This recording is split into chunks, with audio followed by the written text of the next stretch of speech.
I adored SpongeBob Squarepants prior to the 2005 season, an animated cartoon on Nickelodeon, or dubbed as Nicktoon, that debuted on its channel on May of 1999, and still airs today, making this one of the longest running animated shows behind Family Guy, Arthur, South Park, and The Simpsons.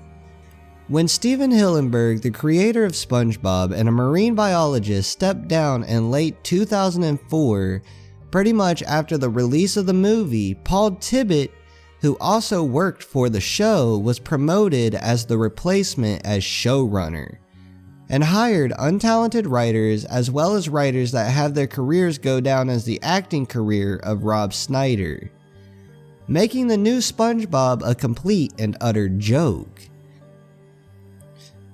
You see, it all started in 2008, a few years after Hillenburg called it quits. I was an intern at Nickelodeon Animation Studios, and I used to work with these hairy, dirty, sadistic, untalented, egotistical writers. I was an intern so that I could live in my own while I was going to college. And I proved to my parents that I can work my ass off in making a living and become a cartoonist. Hey, I could be like Walt Disney. Who knows? It won't happen. And that's why I was stuck at Nickelodeon, the home of canceling the Angry Beavers, Cat Dog, Ren and Stimpy, or Rocko's Modern Life. So that's why. The network could make more money. Why? Viacom. That's why. I had planned a lot of episode ideas on the top of my head. The one I planned was how Patrick becomes nice to Squidward and does the same vein as the 1999 to 2004 episodes. That was not realized. Eventually, on the same day as I planned the story, I took a break. I wandered through the workspace hallway looking for my Wumbo coffee mug, which is where I came across a DVD copy of SpongeBob that was made exclusively for the network prior to the airing. Who was holding it? Well, it was one of the writers of the SpongeBob, Casey Alexander. He pretty much stood there drinking coffee while looking into nothing. This was my perfect opportunity to steal a copy while he stares into space, and replace it with some Family Guy DVD, expecting to get something like a raise from the chairman at Nickelodeon. I even threw a water bottle at a security camera and avoiding security guards who were chasing after me. I ran to my complex apartment next door to the studio.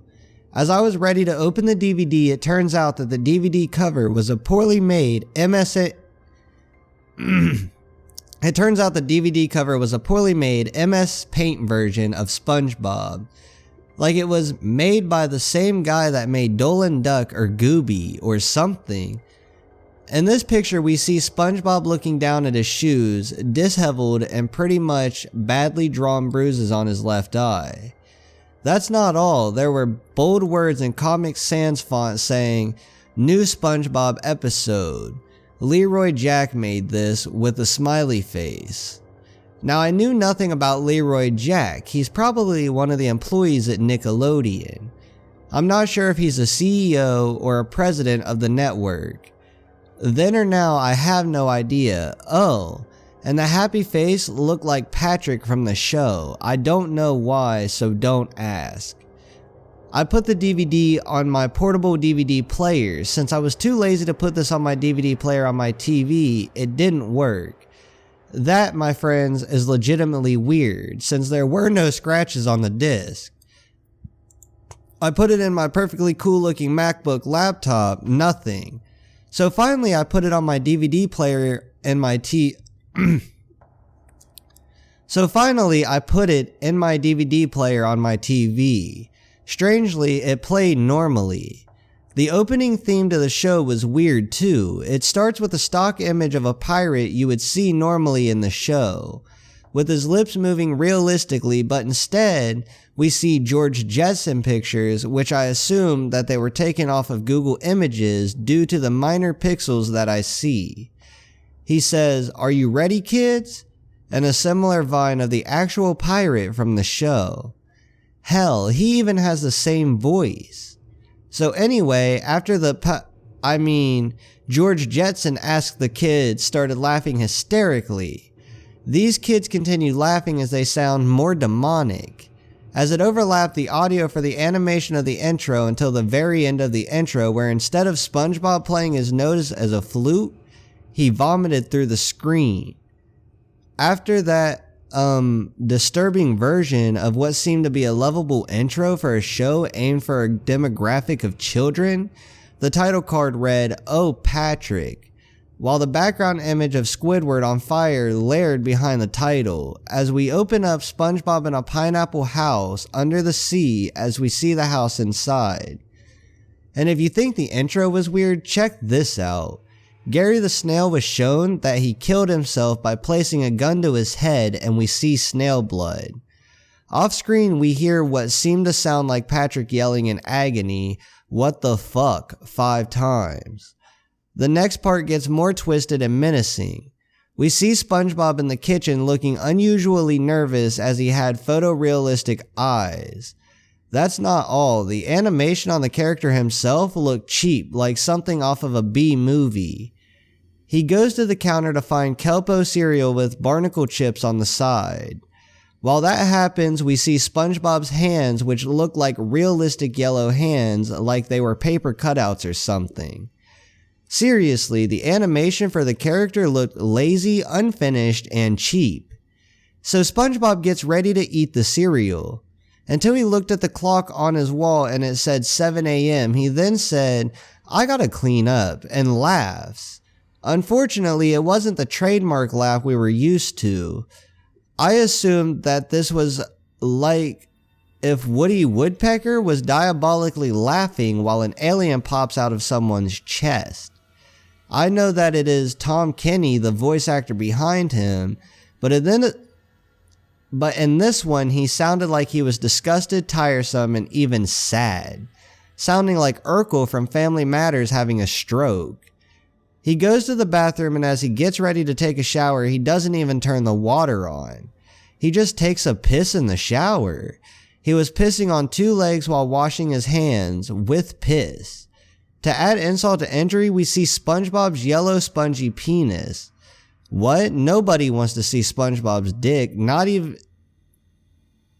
Nobody wants to see SpongeBob's dick, especially on a kid's show. So he walks downstairs and runs to Patrick. You think in this scene he would have the same voice from the episodes. Hell, even the same voice from the beginning where he yelled, "What the fuck?"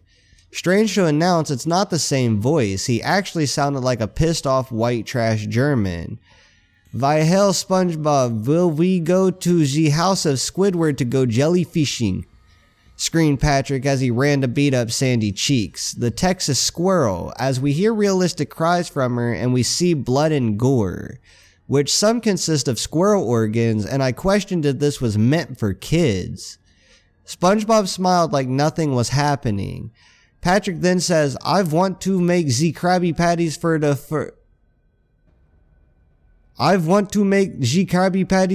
her."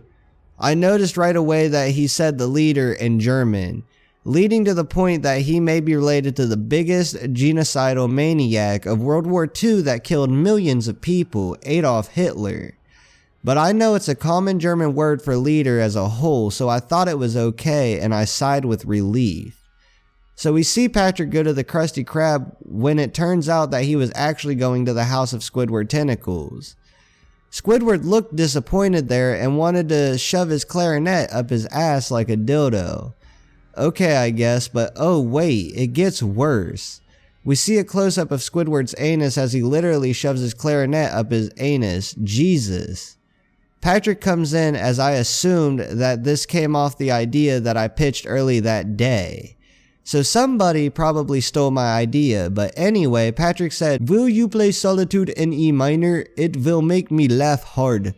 Squidward said, "Who gives a rat's ass about that? I banged Roger Bumpass up the anal pads." What? I mean, this is a goddamn kid's cartoon, and not to mention he even said the name of the voice actor that played him, mentioning that he banged him. Huh? Then with an unknown fanfare or a hint of announcement, he took a gun right out of nowhere, probably his cock, and shot Squidward while smiling. SpongeBob comes out of nowhere while this happens, talking abruptly. "Patrick, would you like some chocolate-covered cock?" This was the point that I really had to eject the DVD. The campfire song played in the background, but instead of the word campfire, that word was replaced by Doritos Taco from Taco Bell, as if this episode was sponsoring Taco Bell. As this was going on, he immediately grabbed a Krabby Patty out of nowhere and started fucking the Krabby Patty. SpongeBob followed suit, then they grabbed kitchen knives and stabbed each other, peeling their skin to the Krabby Patties, as we see realistic sea animal skeleton bones. I said I had enough of this bullshit. I got ready to eject the DVD when I saw the most nightmarish image of everyone's favorite childhood cartoon characters. SpongeBob and Patrick eventually go to the Krusty Krab, and Mr. Krabs comes in jerking off in public without noticing they were in a three-way orgy. So finally I got so upset I ejected the DVD. I couldn't stand another minute of this terrifying lost episode. I threw it in the trash and walked away when suddenly the DVD started talking in an extraterrestrial voice. "I come in peace," said the DVD. "I want you to take me to my maker. I shat my pants that time. I mean, DVDs can talk? They come to life?" I said, who are you? Are you possessed? I could throw holy water at you in the name of Christ.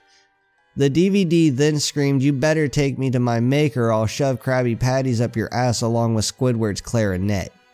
I ran away from the DVD as far as possible, but the fucker chased after me with a clarinet. Well shit, it looked like a real depiction of Squidward's clarinet. It is. You think to yourself, big deal, it's basically real life slapstick. You'll get over it. Not even. He hit me with the clarinet as hard as he can several times, causing me to suffer in a coma. The last thing I heard was the DVD laughing sinisterly at me, with the last thing I saw before closing my eyes and fainting being the DVD burning the apartment down with a match, which we had for some odd reason, causing the residents' bodies falling down the floor and their remains burning to the ground in a morbidly grotesque way. I woke up in the hospital. I thought I was in a safer place. I hear footsteps from the nurses. They open the door and these sexy, beautiful, big boob nurses, ooh, they were sexy as hell. I mean, they have the same voice as the girls from those video games, so I guess they exist. Anyway, it turns out that they were holding Krabby Patties this whole time. They had injected Krabby Patties to my heart, finishing off by putting stitches in my chest. For 14.5 hours, it was a success according to the doctors, announcing to me that I only have 5 days to live, the 5 days. I went back to my apartment, which seemed to look normal, like the firemen came in and fixed everything, blowing the fire out or something. On the first day, I told the internet via typing on the forums and whatnot on my most tragic nightmare ever. The second day, I went to McDonald's to order, get this, a pepperoni pizza. Day 3, I made YouTube videos on how I'm suffering through my worst life ever. Day 4, I took my part-time job to babysit a little kid next 3 doors watching SpongeBob, although I turned away trying not to think of the lost episode I witnessed through as with the possessed DVD, which led me to day 5. I got pissed off. It was the final straw and the last resort. I found the possessed DVD, which was laying on the floor that day for some odd reason. I drastically marched to Nickelodeon Animation Studios demanding what the purpose of making this godforsaken horrifying excuse of a DVD. All upset, I stormed in the office, not thinking about coffee, mind you, and I yelled to the man who was in charge of Nickelodeon, "What the fuck is this? Are you fucking high? This is a massacre that damaged my property." He said nothing, ignoring me. Well, what the fuck are you doing? Why are you ignoring me? Still no response, still ignoring me. I had enough. I turned his chair around, which revealed Tom Kenny, the voice of SpongeBob. It looked like he had snorted cocaine through his nose, and it looked like his skin color was yellow, like he had leprosy and had a white and brown work suit with a red tie. He was accompanied by Bill Fagerbackle, who, if I'm not mistaken, is the voice of Patrick Star. He also had a different skin color than the usual skin color of a human. He was pink, wearing no shirt, gained 250 pounds, is bald-headed, had pimples and scars over his face, and he has the same pants as Patrick, purple and green all over. I know they looked menacing, but Bill looked worse than Tom. Tom makes his menacing maniac laugh like in the Lost episode, not his usual trademark laugh. While Bill started to use a Krabby Patty to shove right on his penis having sex. I was shuddering. A real-life giant crab comes in wearing the same suit from Mr. Krabs and lunged Krabby Patties at me. I grabbed the DVD and threw it on Tom, Bill, and the giant realistic crab when suddenly they as well as the office itself exploded with Krabby Patties, resulting me fired. Losing my job and losing my apartment rent, but that's okay because the US government hated me and reached me to unemployment, so I moved to an unknown island. There I went down to the ocean dreaming of being a marine biologist as I tried not to follow the footsteps of Steven Hillenburg, but the life crew looked at me, had painted me yellow with holes, forced me to live in a pineapple under the sea holding my breath underwater. A loud fat Hispanic man used his waterproof film camera to film me as his Hispanic kids laughed at my misery. I couldn't breathe underwater. I tried taking a breather but ended up drowning and fainted again. I woke up again, finally breathing out of the water. I was lying down on a strange collection of pineapple seeds as I looked up and down, left and right to realize that I'm in a fruit salad. There were Mexican cheese, green spinach, croutons, and ranch. What the fuck, I yelled as I tried to wake up from this shit your pants scary nightmare. It turns out it was not a dream, it was reality, even more realistic than the eye can see. I walked down from the fruit salad witnessing a huge Krabby Patty. I yelled constantly, oh my god, up to the point when I screamed, I'm not zesty, I am trapped by a fruit salad and a motherfucking cheeseburger. A familiar German voice that seemed to be taken from a lost episode spoke to me.